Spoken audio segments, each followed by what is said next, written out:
Good morning students, कैसे हैं आप सब। सो आफ्टर 2 or 3 days हम लोग सेम कंटिन्यू करेंगे our chapter that is understanding quadrilateral. We were on the exercise that is 3.2 of chapter 3rd and already we have done question number first and second part of the question number second. But before starting बेटा जी मैं कुछ कहना चाहती हूँ आप लोगों से कि एक तो आप लोग जब तक समझने की कोशिश नहीं करेंगे, क्योंकि एक दो स्टूडेंट्स की क्वेरी आई है कि मैम हमें लीनियर इक्वेशन समझ नहीं आ रहा है। नो डाउट नहीं आ रहा होगा, कोई दिक्कत नहीं है, क्योंकि चैप्टर मुश्किल नहीं है, बट हम फेस टू फेस आप लोगों से नहीं बात कर पा रहे हैं या फिर नहीं समझा पा रहे हैं। बट इसके लिए बेटा थोड़ा सा आप लोगों को कोऑपरेट करना पड़ेगा। आप थोड़ा सा अपना मन बनाइए कि math subject is not the typical subject, you have to do the practice of the same subject. जब तक आप प्रैक्टिस पे नहीं आएंगे ना, जब तक ये सब्जेक्ट आप लोग को थोड़ा सा मुश्किल लगेगा ही, और आप दिमाग में ये सोच के बैठे हैं कि हम लोग बाकी सब्जेक्ट्स के कंपेयर में कि हमें तो हिंदी आती है, साइंस भी समझ में आती है। सो कोशिश की जा रही है, काफ़ी कोशिश कर रही हूँ मैं भी। स्टिल अगर चैप्टर थोड़ा सा मुश्किल भी नहीं कह सकते हैं, वर्ड प्रॉब्लम थी थोड़ा सा, और मैंने बोला है जैसे हमारा लॉकडाउन खुलता है तो हम रिव्यू करेंगे सभी चैप्टर्स। बट बिफोर डैट ये नहीं है कि हम लोग उस चीज़ को लेके बैठे रहें कि हमें तो आगे करना ही नहीं है, और सिलेबस काफ़ी हो चुका होगा उस टाइम तक जब हम स्कूल में फेस टू फेस आएँ। तो उसी चीज़ से बचने के लिए मैं सिर्फ यही चाहती हूँ कि आप जो भी वीडियोस भेजी जा रही हैं उसको एटलीस्ट 2 or 3 टाइम्स देखने की कोशिश करें, पेन को हाथ में लेके बैठें। और आई एम अश्योरिंग यू कि जब आपके हाथ में पेन होगा ना बेटा तो आप कर सकते हैं। ऐसा नहीं है कोई भी क्वेश्चन कि आप नहीं कर पाएंगे। आप लोगों की कैचिंग पावर बहुत अच्छी होती है। जो जितने बच्चे छोटे होते हैं ना, उनकी एज में जैसे एज वाइज ना हमारा आईक्यू लेवल सब थोड़ा घटने लगता है, बट बच्चों का आईक्यू बहुत जल्दी कैच करने का होता है। तो आप लोग बहुत अच्छे तरीके से कैच कर सकते हैं। बट अश्योर डैट कि आप लोग पेन हाथ में लेके बैठे हैं और जब क्वेश्चन कर रहे हैं तो 2 मिनट के लिए उसको पॉज कर दीजिए, वीडियो को नहीं समझ में आ रही है दोबारा से उस क्वेश्चन को देखिए। सो नो डाउट कि आप लोग उसको आराम से कर लेंगे। तो और काफ़ी ये भी प्रॉब्लम आ रही थी बच्चों को कि असाइनमेंट नहीं मिला है शायद से लीनियर इक्वेशंस का, जो मैंने असाइनमेंट डाला था। तो बेटा जी वो मैंने 28 को मैंने सेंड कर दिया था जब आपका ये चैप्टर स्टार्ट हुआ था अंडरस्टैंडिंग क्वाड्रिलेटरल के इंट्रोडक्शन के साथ में। तो बाय मिस्टेक आई थिंक वो जो टेक्निकल जो हमारे जो भी हैं वहाँ पर, तो बाय चांस या तो वो PDF नहीं अपडेट हुआ था, तो अभी वो अपडेट कर दिया गया है। तो असाइनमेंट के लिए आप 28 अप्रैल का PDF देखें स्कूल की वेबसाइट पे, प्लस अंडरस्टैंडिंग क्वाड्रिलेटरल का इंट्रोडक्शन मैंने गिवन किया है वहाँ पर, उसी के साथ में अटैच किया था। तो वो ज़रूर आपकी नोटबुक में हो बेटा, बेसिक बहुत ज़रूरी है इस चैप्टर का। सो वो सब आपका रिटन नोट्स हो बिफोर स्टार्टिंग द एक्सरसाइज 3.1। जब तक आप वो नहीं लिखेंगे, जब तक आप प्रॉपर्टीज नहीं समझेंगे, what is the quadrilateral, what is the parallelogram, what is the rhombus, तब तक आप एक्सरसाइज नहीं कर पाएंगे। तो मेक श्योर कि आप 28 अप्रैल की PDF देखें स्कूल की वेबसाइट से और उसको राइट डाउन करें first of all before starting this chapter understanding quadrilateral. ठीक है बेटा, सो लेट्स स्टार्ट, कंटिन्यू करते हैं अपना chapter exercise that is 3.2। Thoroughly मैं आपको दोनों पार्ट दोबारा से समझा रही हूँ। काफ़ी इजी क्वेश्चंस थे, बच्चों ने जैसे रोम्बस और पैरेललोग्राम से रिलेटेड प्रॉपर्टीज़ को रिमाइंड करते हैं एक बार। मेनली अगर आपको रोम्बस पैरेललोग्राम की प्रॉपर्टीज़ भी याद है ना, तो आप मोस्टली क्वेश्चंस अटेम्प्ट कर पाते हैं। तो देखिए पैरेललोग्राम की फर्स्ट प्रॉपर्टी होती है opposite sides are equal and parallel, opposite angles are equal, adjacent angles का सम 180 होगा। एडजेसेंट एंगल्स देखा बेटा ये दोनों होते हैं एडजेसेंट एंगल, ये आपस में एडजेसेंट है, ये आपस में एडजेसेंट है, this were adjacent to each other. समझ आया। और 4th प्रॉपर्टी थी डायगोनल्स बाइसेक्ट ईच अदर। तो सिर्फ ये 4 प्रॉपर्टीज आपको माइंड में रखनी है पैरेललोग्राम से, और उसी पे बेस्ड ये सब क्वेश्चंस हैं। तो देखिए ये 100 डिग्री है तो y भी 100 हो गया था हमारा। Opposite angles of the parallelogram, adjacent angle से ये 80 डिग्री आया था, ये 80 है तो ये भी x की वैल्यू भी कितनी हो गई 80 degree. Come to the next, हमने इसको एंगल 1 लिया था, 50 डिग्री ये है तो एंगल 1 भी कितना हो जाएगा 50 डिग्री। ये 50 है तो लीनियर पेयर क्या होता है, सम 180 होता है, एडजेसेंट एंगल बने होते हैं स्ट्रेट लाइन पे। तो z की वैल्यू हो गई कितनी, डेट इज़ 130। अब एडजेसेंट एंगल का सम भी कितना होता है 180 होता है, तो वहाँ से x की वैल्यू कितनी आएगी, दोनों का सम 180 दिखाएंगे। एक एंगल हमें पता है 50 डिग्री है तो सेकंड कितना हो जाएगा, डेट इज़ आल्सो 130 डिग्री। ये 130 है बेटा जी, तो ये कितना हो गया, ये भी 130। Y, opposite angles of the parallelogram are equal. ठीक है, now we will start from part third of this the same question. देखिए कंडीशन आपको ये जरूर लिखनी है, मस्ट है, कंसिडर द फॉलोइंग पैरेललोग्राम्स। ये सभी पैरेललोग्राम्स दे रखे हैं, तभी हम प्रॉपर्टीज भी किसकी लगाएंगे सब में, पैरेललोग्राम की। ठीक है, तो आपके पास जब एग्जाम टाइम में क्वेश्चंस आते हैं तो try to write first it is a parallelogram, क्योंकि पैरेललोग्राम की प्रॉपर्टी हम वहाँ पर अप्लाई करने वाले हैं। Got it? Now start part third.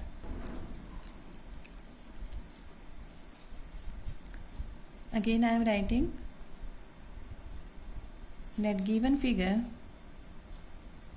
क्या कंसिडर करना है हमें, that it is the given figure, it is a parallelogram, given figure is a parallelogram।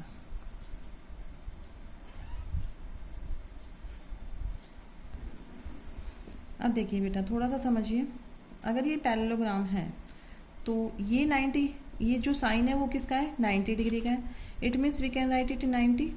अब दो लाइन जब एक दूसरे को इंटरसेक्ट करती हैं तो ऑपोजिट एंगल्स हमेशा इक्वल होते हैं। ठीक है, जो हमने लास्ट ईयर पढ़ा था, तो यहाँ से x की वैल्यू भी कितनी आ जाएगी 90 डिग्री। ठीक है, अदरवाइज नहीं, रोम्बस में होता है वो कि अगर हम ये दिखाते कि रोम्बस, बिकॉज दिखने से एक रोम्बस लग रहा है बट हमें गिवन कंडीशन नहीं है, तो रोम्बस की प्रॉपर्टी भी नहीं लगा सकते जब तक हमें गिवन कंडीशन नहीं है। तो सिंपली आप लिखेंगे टू लाइन इंटरसेक्ट कर रही है तो एक्स की वैल्यू भी 90 हो जाएगी। क्यों? क्योंकि वर्टिकली ऑपोजिट एंगल्स हैं। ठीक है, उसके बाद अब देखिए बेटा इस ट्राइंगल में दिस तीनों एंगल्स का सम कितना होना चाहिए, डेट इज 180 डिग्री। क्यों? Triangle sum property. और जब x पता है 90 भी है 30 भी है, अब y निकाल सकते हैं, काफ़ी इजी है। ठीक है, और जब y पता है तो एक बात बताइए, ये लाइन पैरेलल जा रही है, इसके दो लाइन पैरेलल है और ये ट्रांसवर्सल जा रही है, तो ये वाला एंगल इस एंगल के इक्वल होगा। y because alternate interior angles. So फिर से देख लीजिए एक बार, ये एंगल 90 गिवन है, दो लाइन एक दूसरे को इंटरसेक्ट कर रही है, तो x की वैल्यू भी कितनी आ जाएगी बेटा 90 डिग्री। 90 आ गई। अब आपको ये ट्राइंगल लेके चलना है, ट्राइंगल ये वाला लेके चलेंगे तो x, इसको नेमिंग भी कर सकते हैं, मेरे हिसाब से इसको नेमिंग करके चलते हैं, A B C and this one is D। अब देखिए, और इसको हम लिख देते हैं O छोटा सा। ठीक है, COD में देखिए, COD क्या बन गया आपका, ट्राइंगल है, ट्राइंगल में तीनों एंगल्स का सम कितना होता है, डेट इज 180 डिग्री। तो तीनों एंगल्स का सम कितना दिखा देंगे आप 180 डिग्री। y की वैल्यू आ जाएगी वहाँ से, और जब y की वैल्यू आ गई 180 में से माइनस करके, तो ध्यान से देखना है बेटा, ये लाइन इस लाइन की पैरेलल है, क्योंकि पैरेललोग्राम है, opposite sides are equal and parallel, ये पैरेलल भी है और इक्वल भी है। और जब दो लाइन पैरेलल होती है तो एक बात बताना, हमने लास्ट ईयर जो थ्योरम की थी कि ये दो लाइन पैरेलल है और एक लाइन इसको कट करते हुए निकल रही है। ठीक है, तो एक अगर एंगल इस साइड में है और एक एंगल इधर साइड में है तो these are called alternate interior angles. और अल्टरनेट इंटीरियर एंगल्स क्या हो जाएंगे, equal. Same here, if these two lines are parallel to each other then, और ये ट्रांसवर्सल जा रही है बेटा, तो ये वाला एंगल एक इधर है एक इधर है, तो आपस में क्या हो जाएंगे, अल्टरनेट इंटीरियर एंगल्स। सो ये भी इक्वल हो जाएंगे, तो जो y की वैल्यू आई है वो क्या हो जाएगी, z की वैल्यू। अब राइट करना शुरू करते हैं। देखिए फर्स्ट ऑफ ऑल हम लिखेंगे ABCD is a parallelogram, given figure हमने लिख दिया है, दोबारा लिख सकते हैं ABCD इज अ पैरेललोग्राम। ठीक है, तो दो लाइन इंटरसेक्ट कर रही है, तो x की वैल्यू कितनी हो जाएगी, x equals to 90 degree. Y, vertically opposite angles. Reason जरूर लिखना है बेटा आप लोगों को।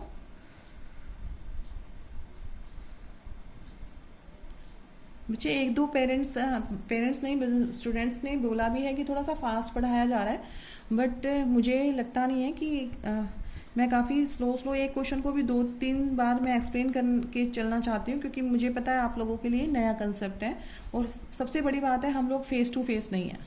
ठीक है, तो आप भी ट्राई कीजिए, कोऑपरेट करने की कोशिश कीजिए। यहाँ पर देखिए, अब देखिए x पता चल गया, ये वाला एंगल पता है, ये वाला एंगल पता है। अब क्या कर देंगे हम लोग, y की वैल्यू निकाल लेंगे। तो in triangle COD bye angle sum property, bye angle sum property क्या कर देंगे, 90 डिग्री पता है, प्लस 30 डिग्री पता है, प्लस y हमें निकालना है। तीनों का सम कितना है, 180 डिग्री। तीनों एंगल्स का सम कितना होता है ट्राइंगल का, 180 डिग्री। तो ये आ जाएगा 120, और उधर जाके माइनस हो जाएगा बेटा, डेट इज़ 120 डिग्री। और y की वैल्यू कितनी आ गई हमारे पास में, डेट इज़ 60 डिग्री। y पता चल गया। ठीक है, अब आप एक लाइन लिख देंगे यहाँ पर कि AB पैरेलल है, ये वाली लाइन पैरेलल है CD के। AB is parallel to as AB parallel to CD की पैरेलल है, और इसमें ट्रांसवर्सल कौन सी गई हुई है, दिस वन, ये जो है ये ट्रांसवर्सल गई है, BD इज ट्रांसवर्सल। तो लास्ट ईयर की पैरेललोग्राम का जो चैप्टर था, जो हम लोगों ने प्रॉपर्टीज़ बताई थी पैरेलल लाइंस की, वो रिमाइंड करेंगे हम कि जब दो लाइन पैरेलल्स है और एक ट्रांसवर्सल लाइन गई हुई है तो अल्टरनेट इंटीरियर एंगल्स इक्वल हो जाते हैं। तो यहाँ से हम लिख सकते हैं angle Z equals to angle Y by alternate interior angles. ठीक है, सो एंगल Z भी कितना हो गया हमारा, 60 degree. So we have complete the question. समझ आ गया होगा। x वर्टिकली ऑपोजिट से निकाला हमने, फिर ट्राइंगल में क्या लगाई, एंगल सम प्रॉपर्टी, y आ जाएगा, y 180 में से 120 माइनस कर देंगे, y 60 आ गया, और जब y पता है तो z भी पता है by alternate interior angles. Now come to the next part. It is also very easy. आप देख के भी क्वेश्चन को आप भी जज कर सकते हैं, और मैंने बोला भी था, इसलिए आपको क्वेश्चन बैंक्स पहले ही भेज दिया था इस एक्सरसाइज का, सो डैट आप लोगों ने प्रैक्टिस की होगी। तो देखिए ये y है, आपस में कैसे है, because this given figure is a parallelogram. यहाँ पर लिख देते हैं गिवन फिगर। नेमिंग करना चाहते हैं आप तो आप हर क्वेश्चन में नेमिंग भी करके चल सकते हैं। Given figure is a parallelogram. ठीक है, पैरेललोग्राम है तो opposite angles of the parallelogram are equal, so y equals to 80 degree. y क्या हो जाएगा बेटा, ऑपोजिट एंगल्स।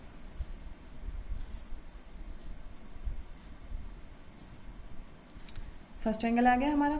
अब देखिए ध्यान से, क्या y और x एडजेसेंट एंगल है, एडजेसेंट एंगल है तो इनका सम भी कितना होना चाहिए, 180 होना चाहिए। पैरेललोग्राम के एडजेसेंट एंगल्स का सम कितना होता है बेटा, डेट इज 180 डिग्री।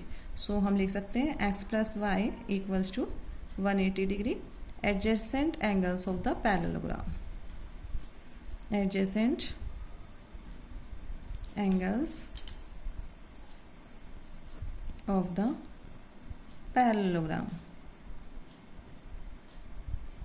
तो x की y की वैल्यू हमें पता है, डेट इज 80, और ये 180 है, तो x की वैल्यू यहाँ से कितनी आ जाएगी, 180 माइनस 80, डेट इज 100 डिग्री। हो गया, ये भी आ गया, y पता चल गया, x भी आ गया हमारा। अब बचा है z। तो z हम डायरेक्टली निकाल सकते हैं, कैसे, देखिए ये दोनों लाइन पैरेलल है, तो z किससे हो जाएगा, कैसे लग रहे हैं आप लोगों को, same side on the same transversal, transversal के सेम साइड में है, तो कैसे एंगल हो जाते हैं वो, कॉरस्पॉन्डिंग एंगल। तो डायरेक्टली लिख सकते हैं, because two lines are parallel, it is a parallelogram.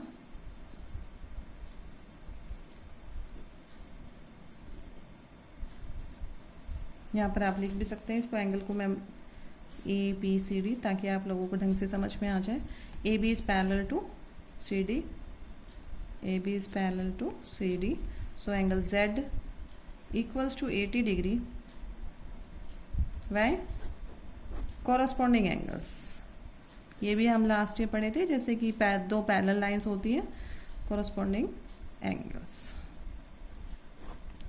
ठीक है, आप देखिए ये साइड में देख समझ भी सकते हैं, दो लाइन पैरेलल है, ये ट्रांसवर्सल गई हुई है, तो ये एंगल हमारा इस एंगल के इक्वल था, ये एंगल हमेशा इस एंगल के इक्वल होता है by corresponding angle. Same here, if these two lines are parallel and this is transversal, तो ये आपस में इक्वल हो जाएंगे बेटा, किससे? By corresponding angles. Now come to the last part of the same question, that is fifth part. तो देखिए बेटा, इम्पोर्टेंट क्वेश्चन है, थोड़ा सा इसमें भी आप लोगों को लॉजिक लगेगा पैरेललोग्राम का ही. Again I am mentioning it A, B, C and D. Figure में आप जरूर मेंशन कर दें, क्योंकि बुक में आपको मेंशन नहीं किया हुआ है. अगर हम यहाँ पर फिगर में मेंशन कर रहे हैं, तो हम जो राइट करेंगे उसमें भी मेंशन करके चलेंगे बेटा. A B C D is a parallelogram.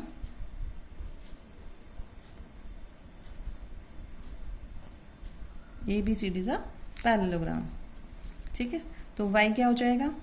y equals to 112 degree. y opposite angles of parallelogram, opposite angles. ठीक है, तो ये देखिए, ये आपस में कैसे एंगल है बेटा? ऑपोजिट एंगल्स है, और पैरेललोग्राम के ऑपोजिट एंगल क्या होते हैं? इक्वल होते हैं. अब देखते हैं, अब हमें ये पता चल गया. अब इस ट्रायंगल की बात करें, अगर हम ACD दिख रहा है आप लोगों को, y हमें पता है 40 है, तो x निकाल सकते हैं आराम से bye angle sum property of the triangle. In triangle ACD bye angle sum property, y plus x plus 40 degree किसके इक्वल होगा बेटा? तीनों एंगल्स का सम कितना होता है ट्राइंगल का? That is 180 degree. अब y हमें निकाला था, that is 112 degree, plus x हमें फाइंड आउट करना है, प्लस 40 इक्वल्स टू 180. ठीक है, यही होगा. दोनों को प्लस कर देंगे, that is x plus 152 degree equals to 180 degree. बेटा ये सभी एंगल्स है, तो डिग्री अगर कहीं बाय चांस रह भी जाता है तो आप लगा लीजिएगा. 180 प्लस का है, उधर जाके क्या हो जाएगा? That is minus. ठीक है, तो माइनस करेंगे तो कितना आ जाएगा? x की वैल्यू आ गई हमारी 28 डिग्री. ठीक है, x पता चल गया. अब हमें फिगर में x भी आ गया, y भी आ गया. अब बचा z. अब z देखते हैं. ए बी पैरेलल है किसके? सी डी के. दोनों लाइन पैरेलल्स है, और ध्यान से देखिए बेटा, क्या ये ट्रांसवर्सल लाइन जा रही है? दोनों पैरेलल लाइंस को जो टच करती है, that is called transversal line. ठीक है, तो एक बात बताना, ये इधर है, ये इधर है, तो कैसे एंगल हो गए? These are alternate interior angles. ठीक है, if two lines are parallel and this one is transversal, so these are equal angles. Why? These are alternate interior. ठीक है, तो जेड आ जाएगा हमारा as AB parallel to CD and AC is transversal. या मैं पूरा एक्सप्लेन करके लिखवा रही हूँ बेटा, ताकि आपको समझ में आ जाए. AC is a transversal, hence Z equals to X, और Z की वैल्यू भी कितनी हो गई? That is 28 degree. आ गया समझ में? एक बार थोरोली दोबारा देखते हैं. It is a parallelogram. Y की value opposite angles of the parallelogram given है, तो y भी कितना हो जाएगा? That is 112 degree. और अब हम इस ट्राइंगल की बात करेंगे ACD की. ACD में देखिए, ये पता है, ये पता है, तो ये फाइंड आउट कर सकते हैं. तीनों एंगल्स का सम 180 डिग्री. तो यहाँ से x निकाल लेंगे. अब ध्यान से देखिए, ये लाइन इस लाइन के पैरेलल है, और ये ट्रांसवर्सल गई हुई है, तो x की वैल्यू z के इक्वल हो जाएगी, सॉरी z की वैल्यू x के इक्वल हो जाएगी. z भी कितना आ जाएगा हमारा? 28 डिग्री. ठीक है बेटा, समझ आ गया? Now come to the next question. Question is that can a quadrilateral ABCD is a parallelogram if so एक कोई भी क्वाड्रिलेटरल लेंगे बेटा ABCD, उसने ये पूछा है कि क्या वो पैरेललोग्राम हो सकता है if angle D plus angle B. तो देखिए, मैंने एक रफ फिगर ड्रॉ की है, आप कैसे भी कर सकते हैं, पैरेललोग्राम बना सकते हैं वेदर, क्योंकि अभी कंडीशन पता ही नहीं है हमें कि क्वाड्रिलेटरल तो पता है कि ये क्वाड्रिलेटरल है, 4 साइडेड फिगर तो है, but it is not sure कि ये पैरेललोग्राम है कि नहीं। तो मैंने एक रफ फिगर बनाई है ऐसी, डेट बी प्लस डी, ये दोनों एंगल 180 डिग्री के दे रखे हैं। तो बेटा इन केस ऑफ अगर मैं इसकी बात करूं तो इट मीन्स एक रेक्टेंगल बना लेती हूँ। रेक्टेंगल अगर होगा ये 90 है तो ये भी 90, लेकिन रेक्टेंगल में कंडीशन क्या हो गई कि दोनों इक्वल भी हैं। बट जो हमारी गिवन कंडीशन है उसमें ये नहीं कह रहा है कि अगर मैं इसको 60 ले लिया और इसको 30 ले लिया, ये 30 दिख भी नहीं रहा है, फिर भी मैं इसको ऐसे ही अगर मैं लेट भी कर लेती हूँ, सॉरी हमें तो 180 दिखाना है ना, 180 दिखाना है, तो उसके लिए मेरे को मान लीजिए मैं इसको ले रही हूँ कि इसको मान लीजिए 110 ले लेते हैं हम लोग और इसको 70, ठीक है। ये कह रहा है कि दोनों ऑपोजिट एंगल्स का सम 180 होना चाहिए, तो ठीक है ये हम लेट कर लेते हैं कि दोनों का सम तो 180 है, बट क्या इक्वल है? इक्वल कंडीशन नहीं गिवन है बेटा, तो इट मे बी और may not be a parallelogram. अगर यहाँ पर कंडीशन होती ये 90 का है और ये भी 90 का है तो हम कह सकते थे इट इज़ द पैरेललोग्राम, क्योंकि क्या हो जाएगा, रेक्टेंगल हो जाएगा। स्क्वायर में भी क्या होता है, दोनों ऑपोजिट एंगल्स इक्वल भी होते हैं और दोनों का सम क्या होता है, दैट इज़ 180 डिग्री। तो अगर रेक्टेंगल या स्क्वायर में से दो केस हैं तो इट इज़ अ पैरेललोग्राम। अगर दोनों 90 के तो चलेगा, बट अगर मैंने इसको 110 कर दिया और इसको 70 कर दिया, या फिर इसको 60 कर दिया, इसको 120 कर दिया, तो क्या ये पैरेललोग्राम होंगे? नहीं होंगे बेटा जी, क्योंकि ऑपोजिट एंगल्स पैरेललोग्राम के हमेशा इक्वल होते हैं। तो हम यहाँ पर कंडीशन लिख सकते हैं for part first, quadrilateral ABCD may be और मे नॉट बी। क्यों? कंडीशन कब वैलिड होगी? अगर इट इज़ द स्क्वायर, दोनों 90 के होंगे तो हम कह सकते हैं कि ये पैरेललोग्राम होगा, क्योंकि दोनों का सम भी यहाँ पर सेटिस्फाई कर रहा है इस कंडीशन को और हमारी कंडीशन को भी सेटिस्फाई करता है, जो प्रॉपर्टी होती है पैरेललोग्राम की कि दोनों एंगल इक्वल होने चाहिए। ऑपोजिट एंगल्स हमेशा इक्वल होते हैं पैरेललोग्राम के, तो हमारी कंडीशन वो सेटिस्फाई हो गई। और क्वेश्चन की कंडीशन क्या है कि दोनों का सम 180 होना चाहिए, तो दोनों का सम भी क्या हो जाएगा, 180। बट इनके अलावा कोई भी एंगल होंगे तो वो उस कंडीशन को सेटिस्फाई नहीं कर पाएंगे कि opposite sides of the parallelogram are equal. So quadrilateral ABCD may be और may not be a parallelogram. बस इतना ही लिखें, आपको मैंने समझा दिया, ठीक है। क्वाड्रिलेटरल ABCD मे बी और may not be a parallelogram. It is possible only in case of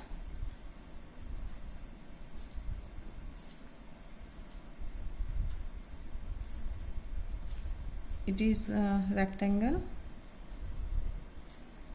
और square, ठीक है। सेकंड पार्ट देखिए एक बार। अब सेकंड पार्ट ये कह रहा है कि ए बी कितना है, 8 सेंटीमीटर है, ये भी कितना है, 8 है, बट AD हमें दे रखा है 4 है, बट ये 4.4 दे दिया, ठीक है। ये देखिए ये 8 है तो ये भी 8 गिवन है आपको, ये 4 है। ये सिर्फ बेटा मैं आपको समझाने के लिए फिगर बना रही हूँ, you need not to draw this figure. आप लोगों को फिगर ड्रॉ नहीं करनी है ये वाली, ये सिर्फ समझाने के लिए मैं बनाने चाह रही हूँ, क्योंकि इसकी कोई एग्जैक्ट फिगर तो हम बना नहीं पाएंगे सभी कंडीशन को सेटिस्फाई करे जो। तो देखिए ये सेकंड पार्ट के लिए ये 8 गिवन है, ये भी 8 कह रहा है, AB DC के इक्वल है जो 8 सेंटीमीटर है, ये 4 है, बट ये किसने दे दी उसने, 4.4। तो क्या आप बता पाएंगे ये पैरेललोग्राम हो सकता है? नहीं, क्योंकि ये ऑपोजिट साइड्स आर इक्वल। ये तो इक्वल दे गिवन है, बट ये क्या दे दी इन्होंने, अनइक्वल। तो हम लिख देंगे no opposite sides of parallelogram should be equal,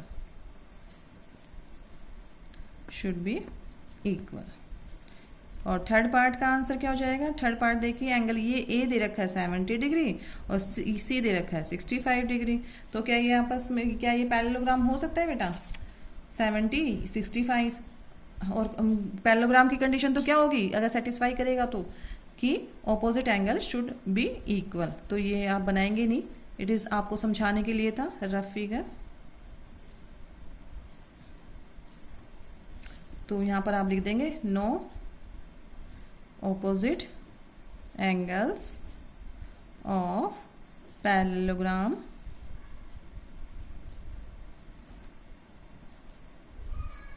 must be equal. क्या होना चाहिए कंडीशन? कि दोनों को इक्वल होना चाहिए। ठीक है बेटा, काफ़ी इजी क्वेश्चन था, you can better understood this. Next question देखिए बेटा, the measure draw a rough figure of the quadrilateral that is not a parallelogram but has exactly two opposite angles of the equal measure. तो बेटा जी देखिए, rhombus भी हमारा जो होता है वो एज अ पैरेललोग्राम लिया जाता है, रेक्टेंगल भी एज अ पैरेललोग्राम है, और हमारा जो कंडीशन सेटिस्फाई नहीं करती है वो मेनली किस में नहीं करते हैं, काइट में। तो काइट की हम एक रफ फिगर बना सकते हैं जो that is not a parallelogram, but उसके पास क्या होता है, टू पेयर्स, क्योंकि दो हमारी क्या होती है, दो एडजेसेंट साइड्स इसकी इक्वल होती है बट ऑपोजिट साइड्स इक्वल नहीं होती है कभी भी। ठीक है, तो वही एक क्वाड्रिलेटरल है जो क्या सेटिस्फाई नहीं करता है पैरेललोग्राम की कंडीशंस को। So let's draw a kite, that is question number 4, solution number 4। एक काइट ड्रॉ कर सकते हैं हम। देखिए यहाँ पर टू एडजेसेंट साइड हमेशा काइट की क्या होती है, मैंने प्रॉपर्टीज बताई थी आपको, A B C and D. इसके one pair of opposite angles तो इक्वल होते हैं, बट ये जो वाला पेयर होता है ये अनइक्वल होता है। तो A B C D is a type of quadrilateral, quadrilateral तो है ये, but not satisfying the condition of parallelogram, has two of the interior angles, has two of its interior angle, दो इंटीरियर एंगल क्या होते हैं, equal होते हैं, like angle two interior angle, angle B and angle D of same measures, या फिर आप सीधा लिख भी सकते थे, but it is not a parallelogram. क्यों नहीं होगा बेटा? क्योंकि जो दूसरा पेयर है ना इसका वो क्या नहीं होगा, equal, as angle A is not equals to angle C. और क्या है, देखिए ऑपोजिट साइड्स भी इसकी कभी भी इक्वल नहीं होती है, ए डी बी सी के इक्वल नहीं होगा, ए बी सी डी के इक्वल नहीं होता है। और पैरेललोग्राम की कंडीशन क्या होती है, opposite sides are equal, but kite के केस में नहीं होता है। तो it is the type of quadrilateral जहाँ पर दो ऑपोजिट एंगल्स तो इक्वल होंगे but two other pair of angles are not equal. Now come to the question number 5th। The measure of two adjacent angles of a parallelogram are in the ratio 3:2. Find the measure of each of the angles of the parallelogram. तो काफ़ी easy question है ये बेटा।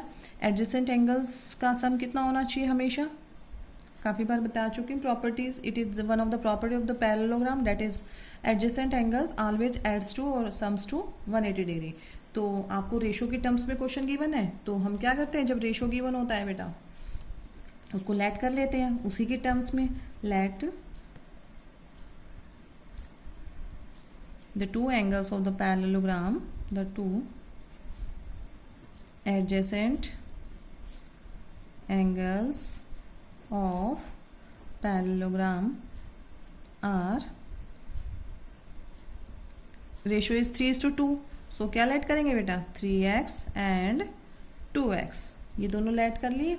अब according to the question, now as it is a parallelogram, so adjacent angles, sum of adjacent angles कितना होगा, that is 180 degree. जब ये पैरेललोग्राम है तो एडजेसेंट एंगल्स का सम कितना होना चाहिए, 180 डिग्री। तो दोनों का सम कर देते हैं, 3x plus 2x equals to 180 degree. दोनों को ऐड करेंगे कितना हो जाएगा, that is 5x 180 degree. x की वैल्यू निकालेंगे यहाँ से हम लोग, 180 बाय में 5, तो डिवाइड कर देते हैं, 5 3 ज़ा 15, लेफ्ट 3 5 6 ज़ा 30। x की वैल्यू कितनी आ गई बेटा, 36 डिग्री। अब इसने क्या पूछा है, find the measure of the angles of the parallelogram. दोनों एंगल्स बताने हैं तो क्या कर देंगे, मल्टीप्लाई कर देंगे, क्योंकि ये तो एक्स की वैल्यू आई है। अब angles of parallelogram equals to 3x और 2x, 3 इंटू 36 और 2 इंटू 36। तो ये कितना हो जाएगा बेटा जी, दैट इज़ 108 डिग्री, और ये कितना हो जाएगा 72 डिग्री। ठीक है, आप दोनों का सम करके देखेंगे तो 180 आएगा। और आप देख भी सकते हैं जब दो एंगल्स पता है तो बाकी के दो क्या हो जाएंगे, ऑपोजिट एंगल्स हो जाएंगे, तो वो भी कितने कितने के हो जाएंगे, that is 180 degree and 72 degree. That's it. Come to the next question, question number 6th। Two adjacent angles of a parallelogram have equal measure. Find the measure of each of the angles of the parallelogram. दो adjacent angles है वो equal given है, यानी कि अगर एक x है तो दूसरा भी कितना होगा बेटा, एक्स ही ले लेंगे। दोनों एक्स हो गए, दोनों का सम कितना हो जाएगा 180 डिग्री। 2x प्लस एक्स किसके इक्वल, 180 के इक्वल, तो 2x हो जाएगा और x की वैल्यू वहाँ से कितनी आ जाएगी 90 डिग्री। और इसने find the measure of each of the angles of the parallelogram. ठीक है, तो देखते हैं। Let the two adjacent angles are x as they given equal, they are given as they of equal measure। Equal major क्या है, ठीक है। तो नाउ x प्लस एक्स क्या हो जाएगा बेटा, इक्वल्स टू 180 डिग्री। और यहाँ पर प्रॉपर्टी लिख देंगे, adjacent angles of parallelogram is 180 degree. ठीक है, x प्लस एक्स, अगर एक x है तो दूसरा भी क्या ले लेंगे, x हो जाएगा, और दोनों को x को ऐड करेंगे तो कितना हो गया 2x 180 डिग्री। x की वैल्यू कितनी आ गई, दैट इज डिवाइड कर देंगे 2 से, और ये 90 डिग्री। तो दोनों मेजर कितने हो जाएंगे बेटा, that is 90 degree. Hence each angle of parallelograms measure 90 degree. ठीक है बेटा, चारों एंगल्स कितने कितने के हो जाएंगे वहाँ पर 90 डिग्री, क्योंकि दो एंगल तो गिवन है, इक्वल है, और जब दो पता चल गया तो equal angles of the parallelogram always equal. तो हमारे चारों एंगल्स कितने के हो गए 90 degree. Now come to the next question, question number 8। Question number 7 देखिए बेटा, HOPE is a parallelogram. HOPE नजर आ रही है कुछ, स्कूल खुलने की होप है ना, दोपहर से काम करने की, स्कूल में जाने की, बोर भी हो गई होगी अभी घर पे। तो come to the HOPE. HOPE ये है कि HOPE। ठीक है बेटा, यहाँ पर होप ये गिवन है, होप इज अ पैरेललोग्राम। आपको एक पैरेललोग्राम गिवन है, find the angles x y z and you have to find out the value x y and z। तो इन तीनों की वैल्यू फाइंड आउट करनी है। ऐसा सेम क्वेश्चन आप एक कर भी चुके हैं, थोड़ा सा चेंज है उसमें, तो देखिए कैसे करेंगे। बहुत ध्यान से देखना है, इंपॉर्टेंट क्वेश्चन भी और अच्छा क्वेश्चन है काफ़ी। ये देखिए, ये एक्सटीरियर एंगल गिवन है बेटा 70 डिग्री। अब अगर मैं इसको एंगल 1 लेट कर लूँ तो इन दोनों का सम कितना होगा, दैट इज़ 180 डिग्री। क्यों, लीनियर पेयर, तो लीनियर पेयर से हम एंगल 1 निकाल सकते हैं, दैट इज़ 110 डिग्री। समझ आया। अब देखिए, जब ये 110 है तो x की वैल्यू भी कितनी हो जाएगी बेटा 110 degree, opposite angles of the parallelogram. ठीक है, x की वैल्यू भी कितनी आ गई यहाँ से 110 डिग्री। तो अब देखिए, ध्यान से देखेंगे बेटा, ये दोनों लाइन पैरेलल है, PE पैरेलल टू HO। तो अगर मैं ये ट्रांसवर्सल गई हुई है तो ये ट्रांसवर्सल है, तो y की वैल्यू कितनी हो जाएगी, दैट इज़ 40 डिग्री। क्यों, अल्टरनेट इंटीरियर एंगल्स से। ठीक है, तो y की वैल्यू भी कितनी हो गई 40 डिग्री। अब आप इजीली z की वैल्यू निकाल सकते हैं, क्योंकि हमें तीनों एंगल्स का क्या पता है यहाँ पर सम, दैट इज़ 180 डिग्री, क्योंकि ट्राइंगल के तीनों एंगल्स का सम कितना होता है 180 डिग्री। फिर से देख लीजिए, 1 लीनियर पेयर से निकालेंगे, दोनों का सम 180, तो 1 की वैल्यू आ गई। अब 1 पता है तो opposite angles of the parallelogram x पता चल जाएगा, डेट इज़ 110 डिग्री। सेम ये 110 डिग्री। अब देखिए ये दोनों लाइन पैरेलल गई हुई हैं, ये ट्रांसवर्सल है, तो y की वैल्यू भी कितनी हो जाएगी बेटा 40 डिग्री। क्यों? Alternate interior angles. अब जब y पता है, ये भी हमें गिवन है 110 और ये भी गिवन है 40 डिग्री आ गया, हमने फाइंड आउट कर लिया, तो क्या z नहीं निकाल सकते हम? तीनों एंगल्स का सम 180 डिग्री। इस क्वेश्चन को निकालने के लिए बाकी 2-3 मेथड्स हैं, बट अभी हम लोग नहीं करेंगे क्योंकि आप लोग कन्फ्यूज़न में आ जाएंगे। ठीक है, तो अभी जो बता रही हूँ जो आप लोगों के लिए सबसे सिंपल है, मैंने वही आपको बताने की कोशिश यहाँ पर की है। तो हाउ कैन वी राइट, आपको ये क्वेश्चन बहुत ध्यान से लिखना है, हर चीज़ को मेंशन करते हुए। Hope is a parallelogram, is a parallelogram. Angle 1 plus 70 degree equals to 180 degree. Why? Linear pair. ठीक है, लीनियर पेयर से एंगल 1 की वैल्यू आएगी हमारी 180 minus 70 degree, date is 110 degree. ठीक है, ये आ गया 110 डिग्री। अब जब एंगल 1 पता है तो x कितना हो जाएगा, x equals to angle 1 that is 110 degree. तो x की वैल्यू भी कितनी हो गई 110 degree. Why? Opposite angles of the parallelogram.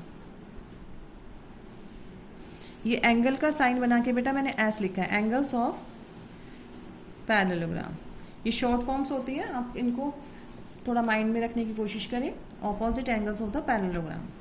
अब x भी पता चल गया। अब यहाँ पर लिखेंगे हम लोग फिगर को देखते हुए, देखिए एस एच ओ पैरेलल है ई पी के, या फिर ओ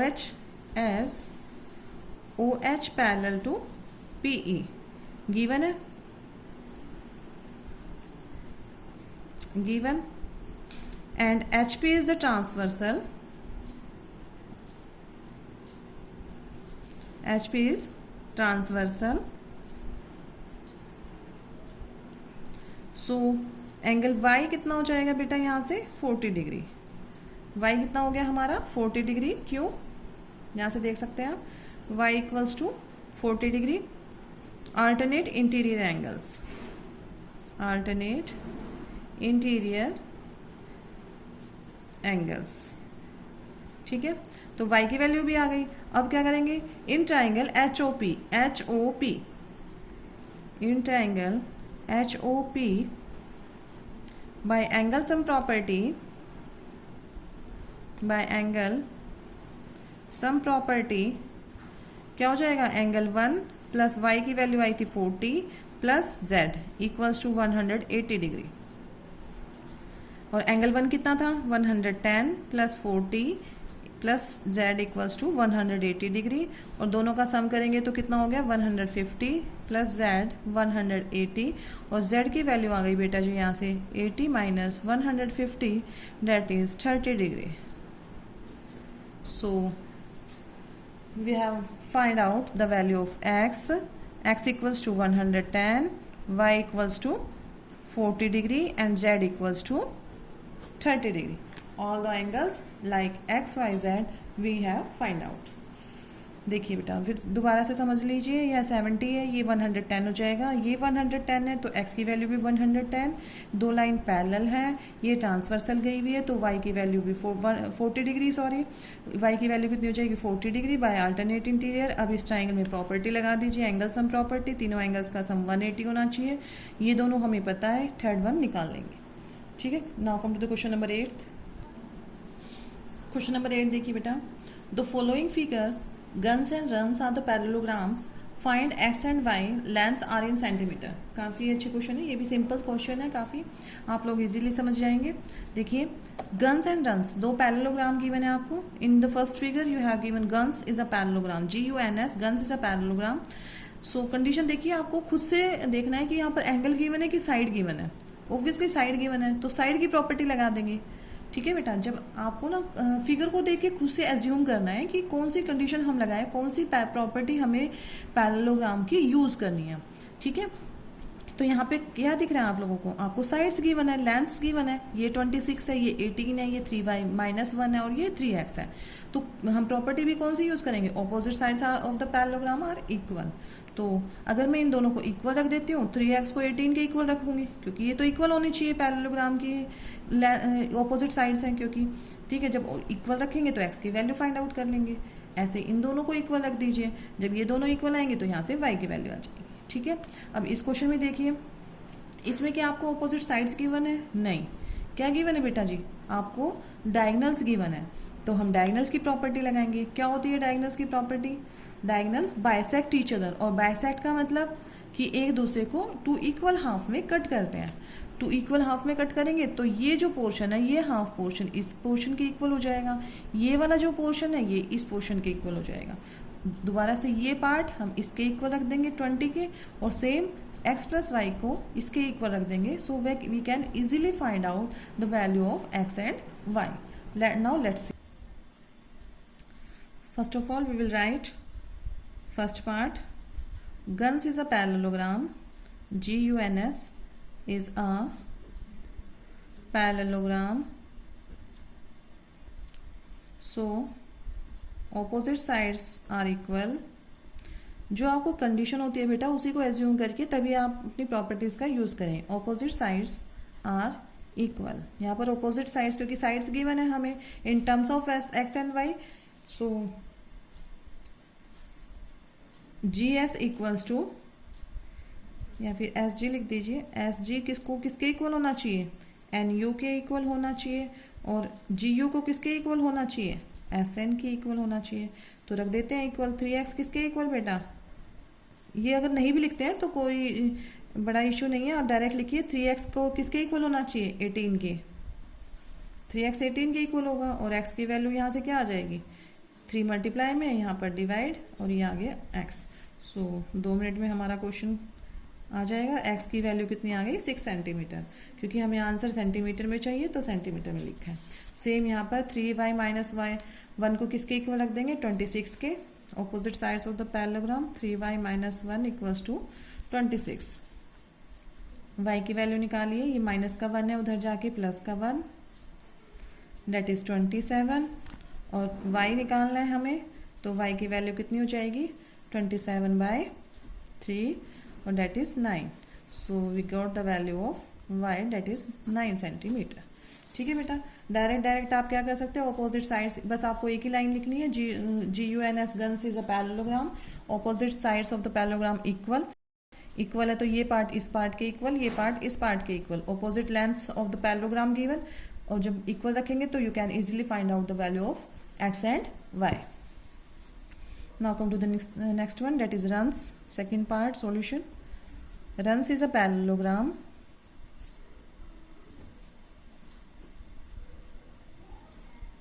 Runs is a parallelogram. So diagonals of parallelogram bisect each other. Diagonals bisect of parallelogram bisects each other. अगर बाइसेक्ट करेंगे तो क्या होगा, हमारा जो ये पार्ट है वो इस पार्ट के इक्वल होगा। देखो बेटा यहाँ पर दोनों ही वेरिएबल है x और y, तो सबसे पहले हमें ये वाला कंडीशन इक्वल रखनी होगी, this part equals to this part. ठीक है, इसको o लिख देते हैं, या फिर डायरेक्ट लिखिए, ये जो पार्ट है y प्लस 7 किसके इक्वल होगा बेटा, 20 के। y plus 7 equals to 20।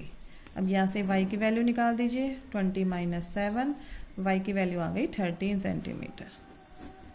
ठीक है, y 13 आ गई। अब दोबारा से देखिए, बाइसेक्ट कर रहे हैं, इट मीन्स ये हाफ जो होगा ये इस हाफ के इक्वल हो जाएगा, और ये हो जाएगा बेटा x plus y equals to 16, यही होगा।